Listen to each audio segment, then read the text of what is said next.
Welcome to another episode of the Knucklehead Chronicles podcast. This podcast was designed to let you know that you aren't the only one that took forever to get it together. So the rabbit hole that you have stumbled down will hopefully help you understand that just when you think it's over, it's only the beginning. Just because you were dealt a bad hand doesn't mean you have to keep it. Welcome to the Knucklehead Chronicles podcast.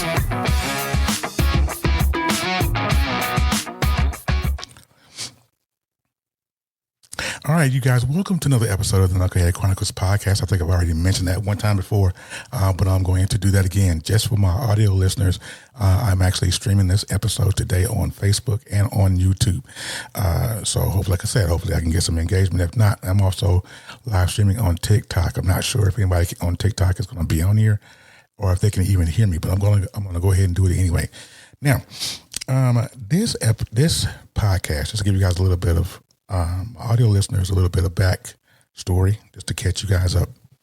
This podcast is to help other people not to make the same mistakes that I've made, because I've made a slew of them. And so,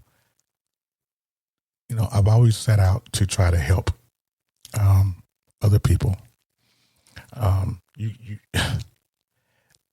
Sometimes it's not always easy to help other people because some people don't want to really listen to what you have to say. But this is my cautionary tale. This is I am on episode 3.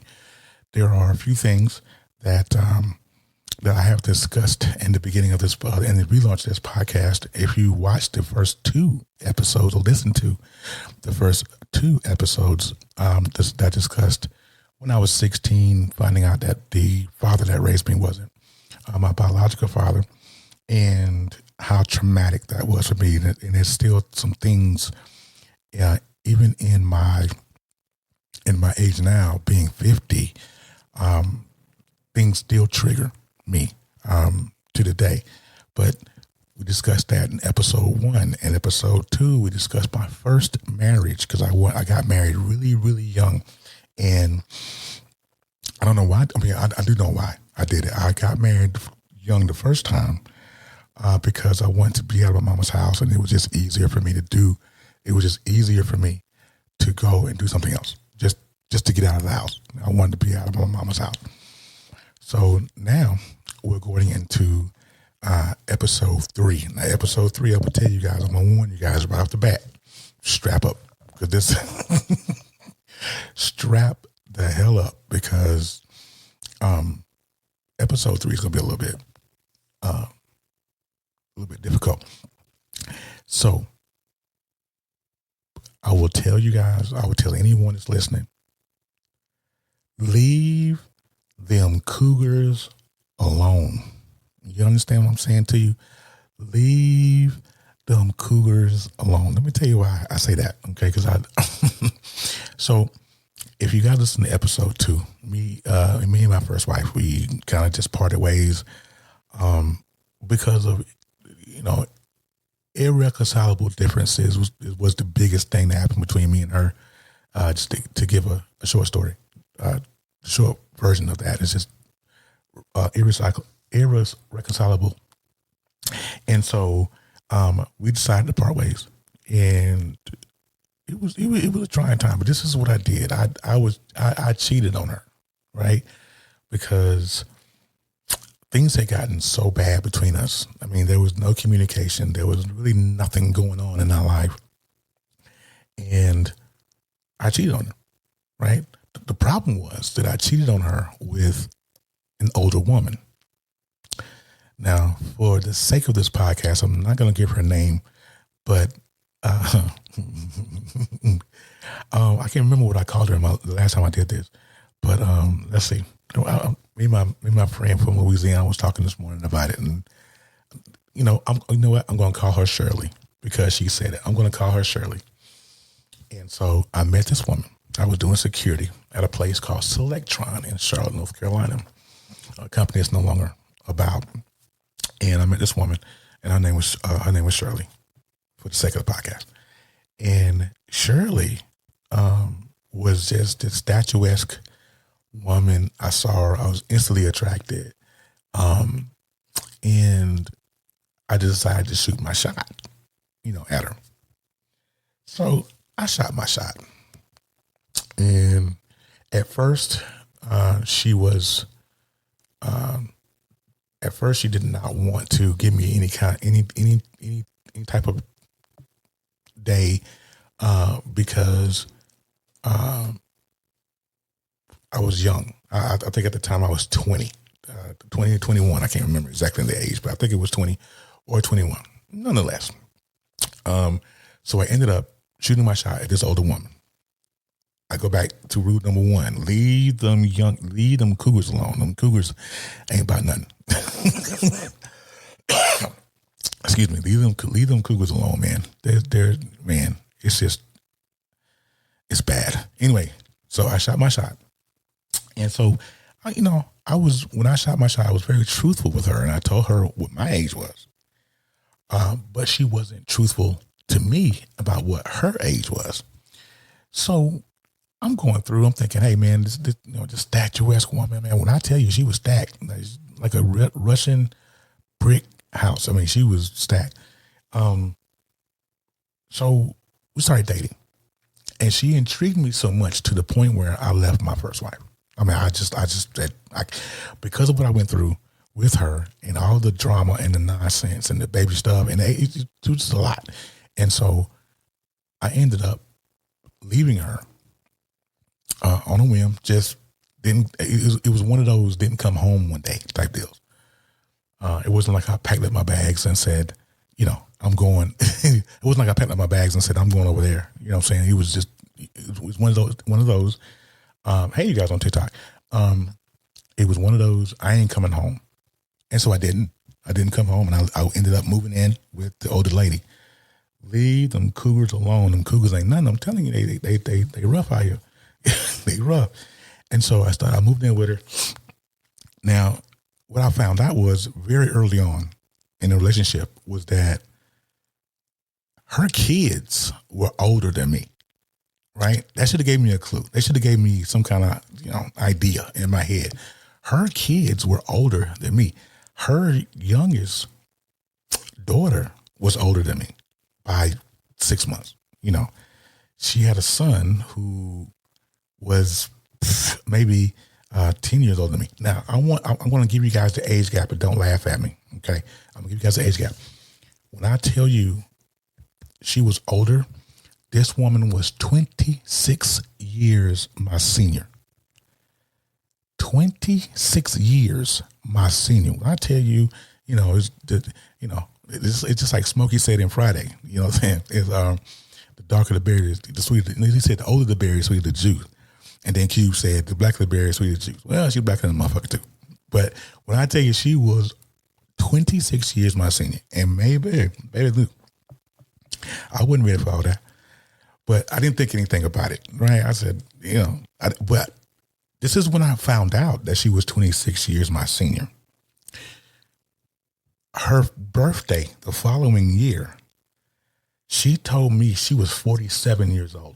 Now, just do the math. 21, she's 47.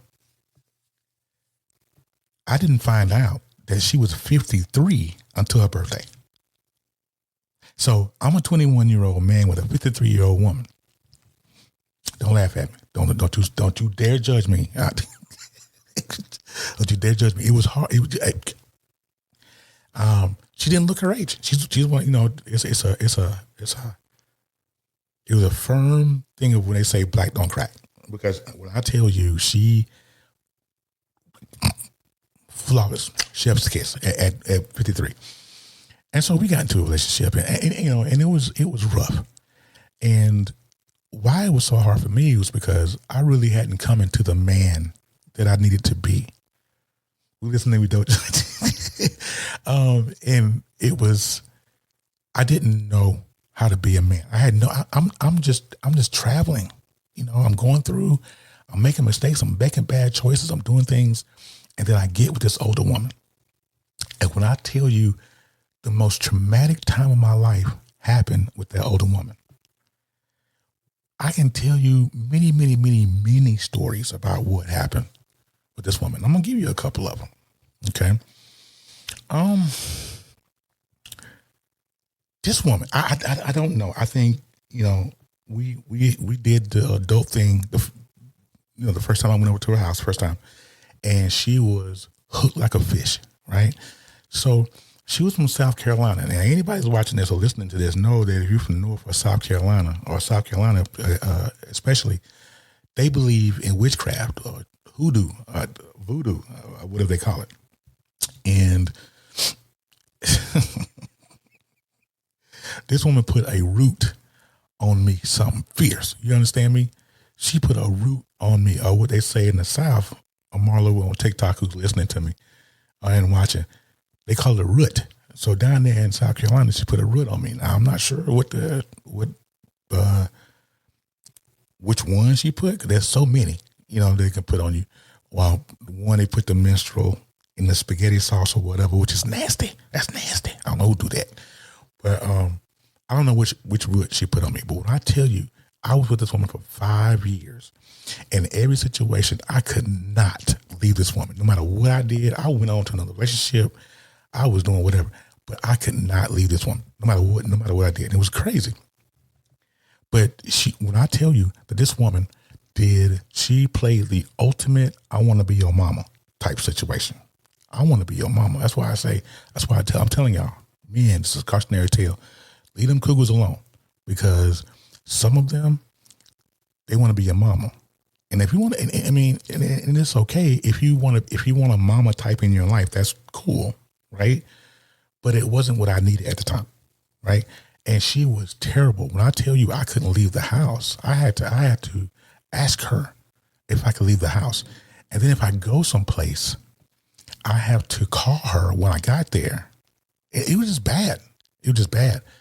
There was one instance to where we got into an argument. We was at her daughter's house one day. Story time, TikTok. We was at her daughter's house.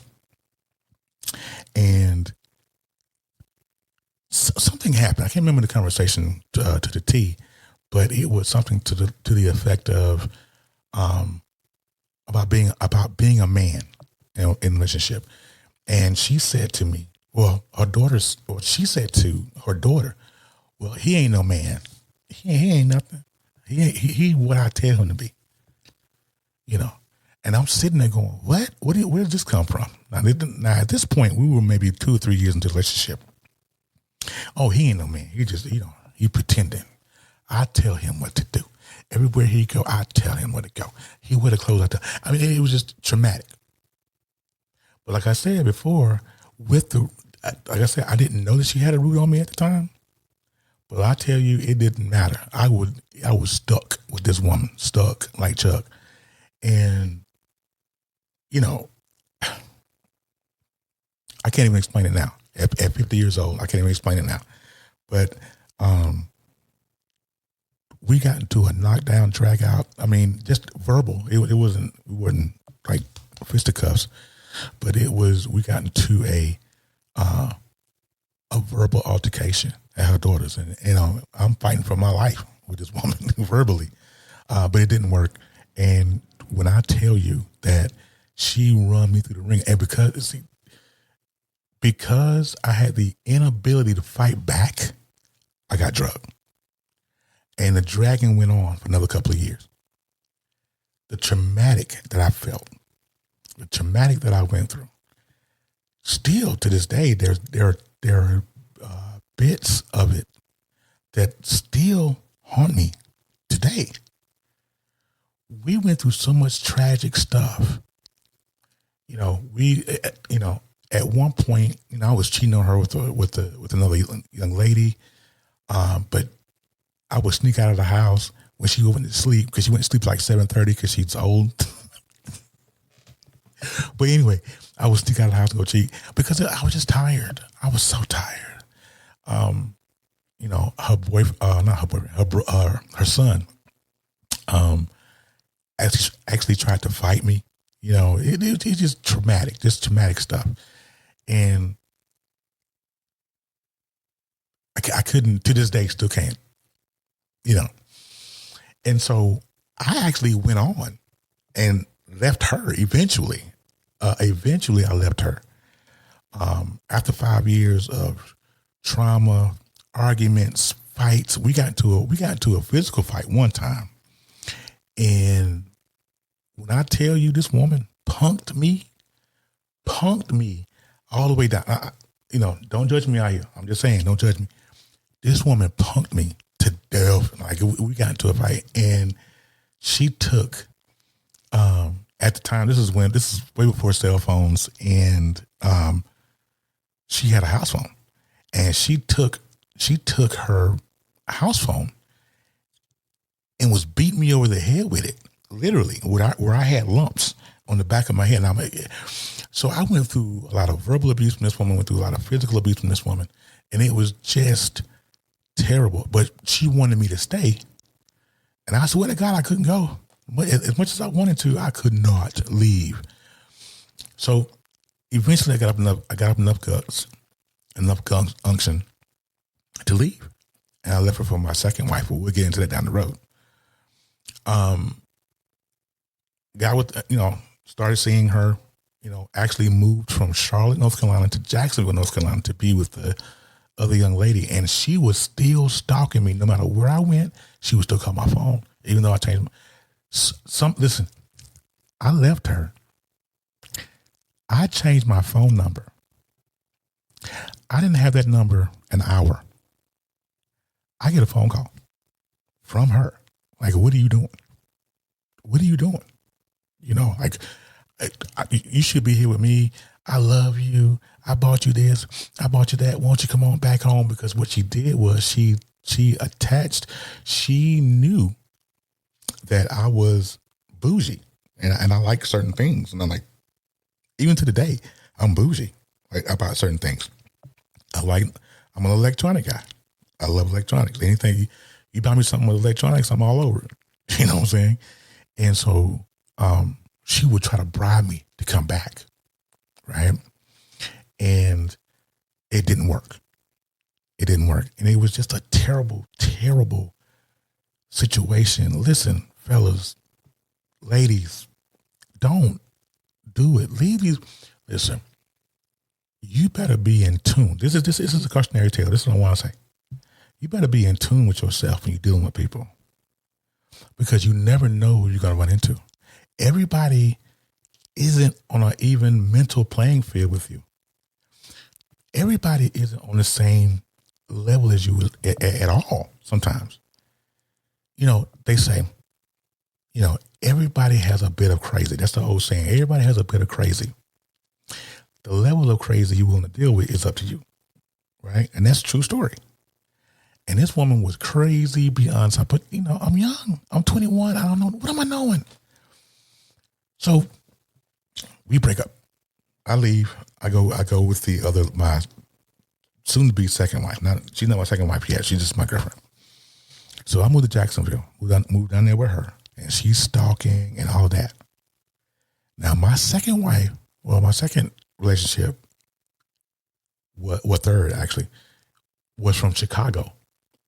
She had some issues, so we had to end up leaving Jacksonville and move back to Chicago, back up to her mama's. So I went with her to Jacksonville, to Chicago. That's how I ended up in Chicago. This is in, I want to say, July of 2001. And the reason why I know that is because that's when that year 9/11 happened. So I go to Chicago. I know nothing of Chicago, first of all. Nothing. I'm from the South. What do I know about the city? Nothing. I can't ride the bus the same way. I can't smile at people. You can't do nothing in the city, especially the inner city. Now, and she was from Inglewood. Anybody from Chicago know, if you know where Inglewood is, if you ain't from over there, you better know somebody. You know what I'm saying? And this is back in 2001. So I go to Chicago and I'm living with this woman and her mother and her attic. And I found myself falling in love with this woman. I fell in love with her. She had a little girl. She just graduated from, I forgot what she graduated from. I'm sorry, I'm bad. But she graduated from college with her master's just last weekend or weekend before. But I remember her when she was 6 months old. What's up? I was 6 months old. And, but for some reason, I could not, I told you that root was serious. Now, to give you a little bit of insight on that route, listen, we get to Chicago, we went up by Greyhound bus, right? So it took a couple of days. Went up by Greyhound bus. We get to her mama's. Her mama says to me, "Who is Shirley? And why is she calling my house?" You know what I'm saying? What?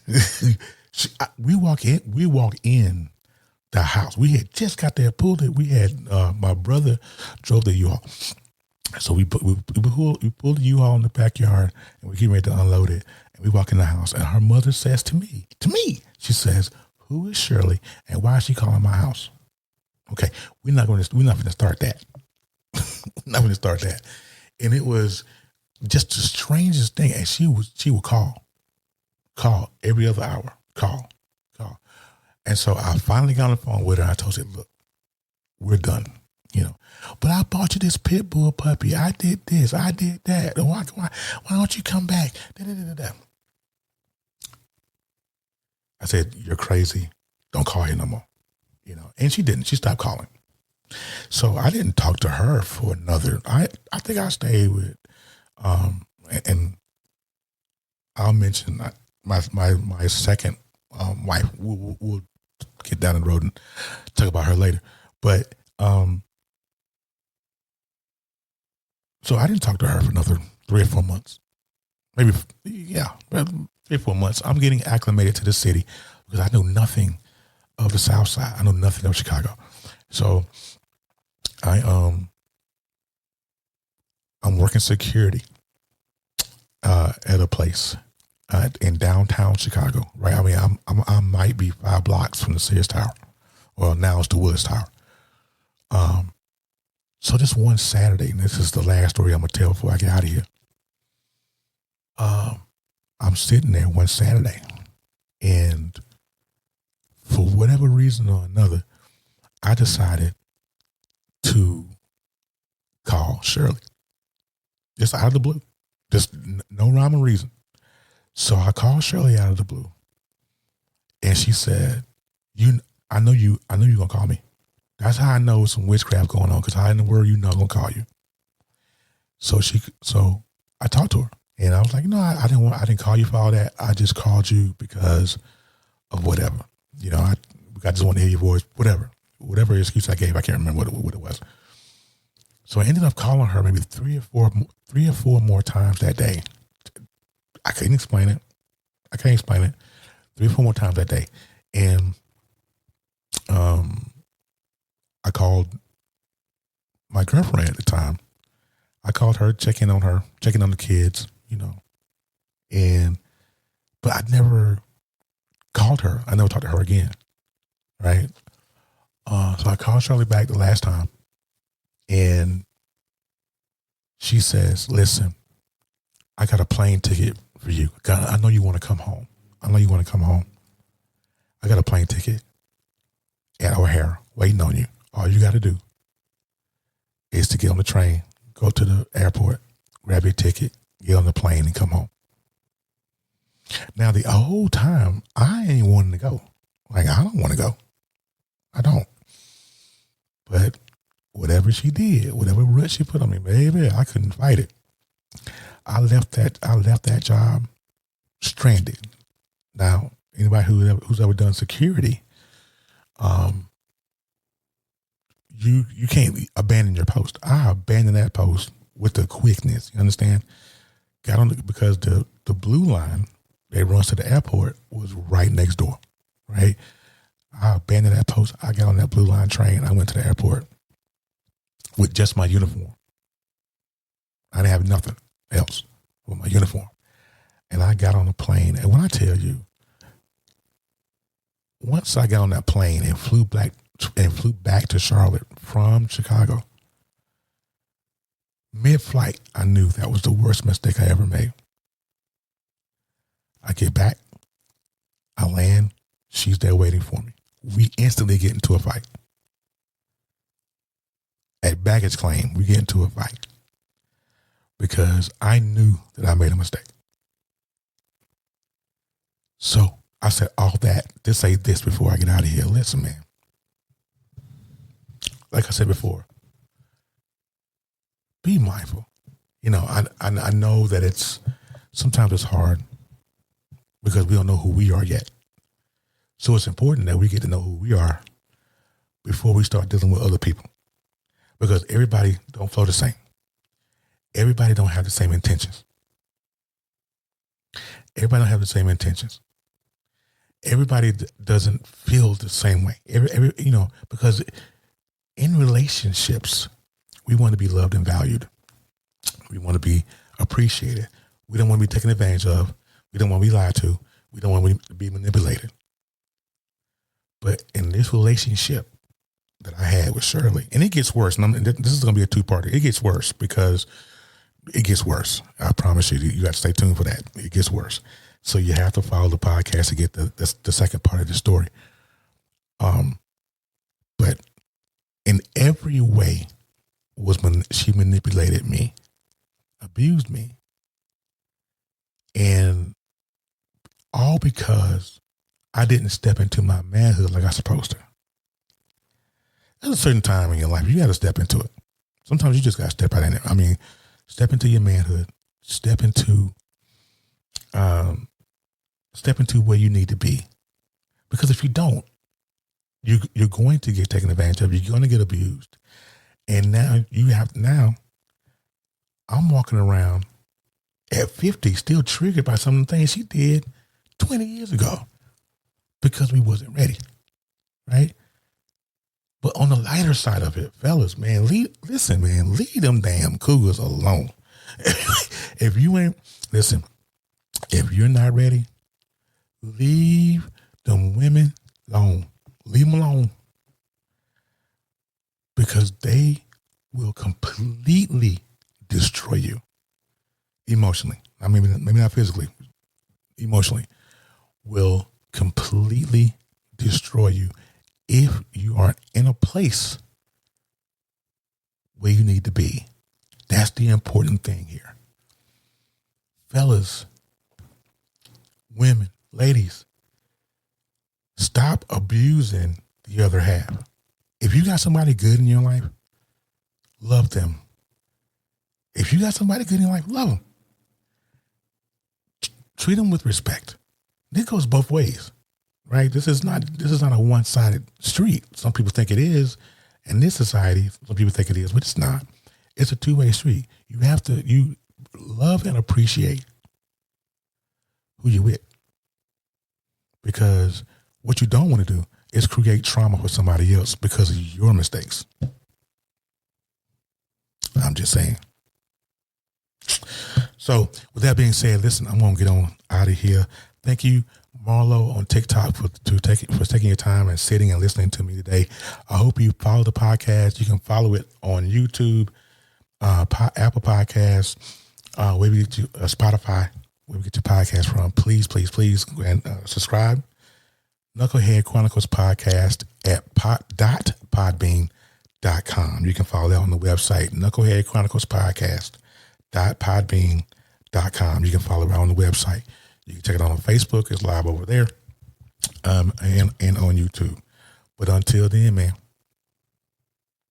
love each other. That's all we got. Until next time.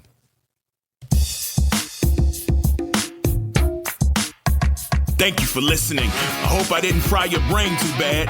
Come back through and give me another chance. You can listen on all platforms and visit us at knuckleheadchroniclespodcast.podbean.com. Until next time, in the words of the incomparable Jerry Springer, take care of yourself and each other.